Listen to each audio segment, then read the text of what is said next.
The full story of the Costa Concordia disaster begins years before the night of the tragedy. In the early 2000s, when Costa Cruises envisioned a new crown jewel for its fleet, a floating palace meant to represent the height of Italian maritime luxury, a vessel engineered to awe passengers with its scale, comfort, and lavish design, stretching nearly 290 meters long with 13 decks filled with restaurants, pools, theaters, shops, lounges, spas, panoramic elevators, and more than 1,500 cabins each, decorated with modern finishes and bright colors that reflected the company's Mediterranean identity. And from the moment the ship launched in 2005, it became a symbol of effortless, carefree European cruising, hosting hundreds of voyages and tens of thousands of tourists who wandered its marble atriums, dined beneath sparkling chandeliers, lounged by pools under warm sun, and enjoyed the blended rhythms of engines humming beneath their feet and waves brushing the steel hull, until January 13,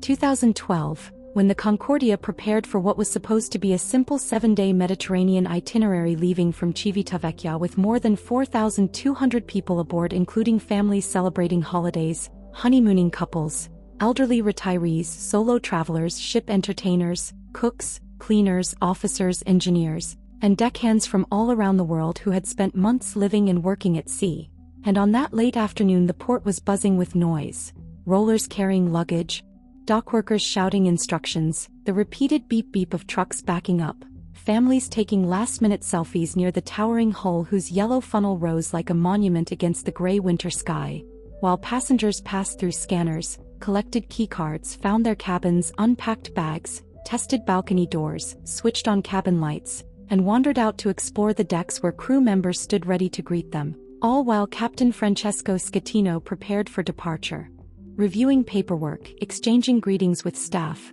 walking across the bridge with confident strides, and settling into his command position as the ship slipped away from the dock around 1900 hours, engines vibrating with steady controlled power as the lights of the coast receded behind the vessel, and thousands of guests began their vacations unaware of the decisions and attitudes that would soon shape their fate. And as the Concordia moved into open water with calm seas beneath it and a quiet winter sky above it, passengers filled bars, lounged on sofas, browsed shops, and ate early dinners in glittering dining halls where waiters carried trays of seafood and pasta while background music drifted through the room, and laughter, clinking glasses, and the gentle hum of conversation created the warm, busy atmosphere typical of the first night of a cruise. Yet behind this normalcy, something else was quietly taking shape. The captain had already discussed with certain officers his intention to perform an incino salute near the island of Giglio, a maneuver where the ship sails unusually close to shore to greet locals or honor friends.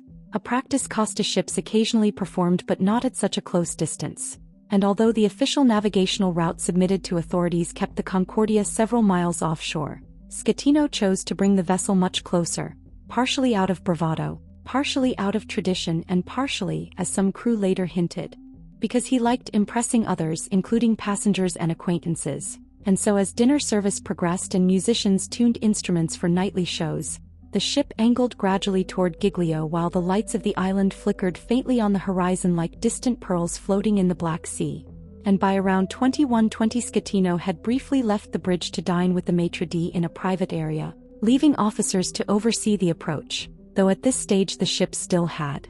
ample room to adjust course, and passengers remained entirely unaware of any special maneuver, simply enjoying the start of their holiday, taking photos, exploring lounges, and marveling at the night sky from the upper decks where cold Mediterranean air brushed against their jackets. And when Schettino returned to the bridge around 21:34, the Concordia was already angled toward Giglio more sharply than the official charted route, and he resumed command, believing the ship was in safe water. Relying on visual bearings rather than precise electronic chart overlays, confident that the salute would unfold smoothly, while beneath the decks engineers monitored power output, water systems, fuel levels, and engine performance, unaware of the hidden rock formation called Luscol lying just below the sea surface ahead of the ship, a jagged outcrop that extended farther out than the captain realized. And as the minutes ticked toward 21:39, the island grew clearer and passengers standing at railings commented on how close it appeared, some thrilled by the view,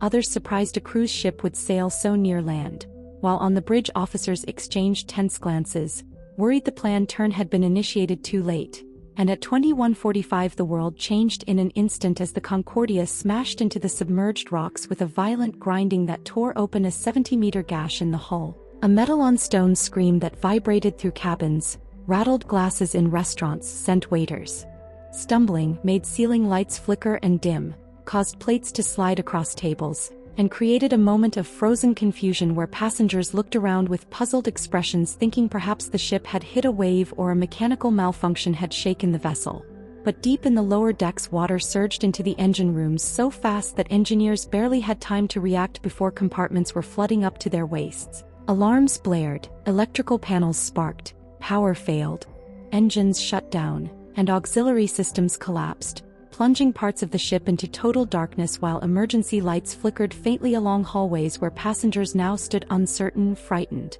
and bewildered by the sudden tilt gripping the vessel as seawater filled the left side, causing the ship to list to starboard in a slow but unmistakable lean that grew more dramatic with every passing minute. And while the captain and bridge officers stared at screens turning red with warnings of propulsion loss and electrical failure, they initially refused to acknowledge the full extent of damage, instead radioing Costa headquarters to say the ship had suffered an electrical fault, buying time as they tried to understand whether the vessel could remain stable or even be maneuvered toward shore using residual steering. And during those precious minutes, misinformation spread through the ship as crew members, receiving no clear orders, told passengers to remain calm, insisting everything was under control even though cabin floors were tilting, lights were failing, and the mechanical heartbeat of the ship had fallen silent. And as the list increased, furniture slid, televisions fell from walls,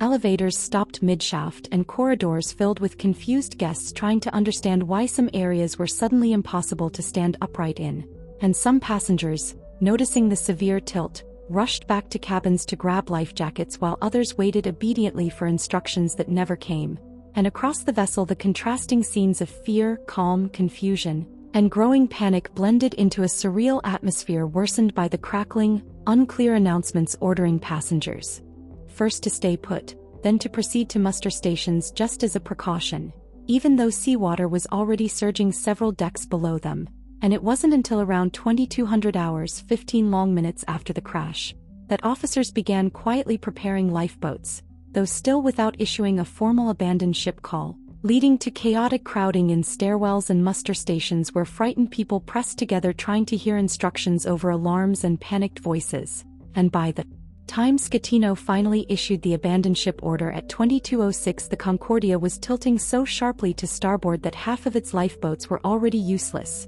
dangling meters above the water, out of reach, leaving only the portside boats viable as crew members shouted to passengers in multiple languages to move quickly but calmly, a near-impossible instruction as the deck beneath them slanted like a collapsing stage, making people slide, fall, grab railings, cling to walls and cry out for help as crew attempted, against the worsening angle, to load lifeboats evenly, cut tangled ropes, lower boats carefully, and keep hundreds of panicked passengers from lunging forward all at once. And the terrifying angle of the ship only grew sharper as the minutes dragged on, tilting to the right until floors became walls and walls became ceilings, chandeliers tore loose and smashed against slanted floors, pianos rolled across deserted lounges, food carts shot down hallways and inside cabins. Luggage slammed against doors, trapping some passengers until strangers forced them open, and all the while Scatino, who soon left the ship in a lifeboat, later claiming he fell in by accident,